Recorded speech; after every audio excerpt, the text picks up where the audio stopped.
secondi. Terzo lo svedese Johansson a 1,17. Solo quarto sarà Francesco Moser a 1,24.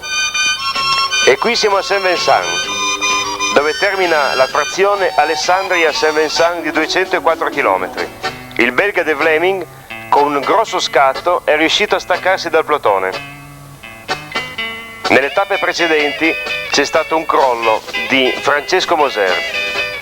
Soprattutto nella tappa Lerici-Portovenere a cronometro non è riuscito a entrare in classifica. Ecco intanto De Vlaming al traguardo, la maglia verde è prima. Saronni vince la volata del gruppo davanti a Moser, Visentini e tutti gli altri.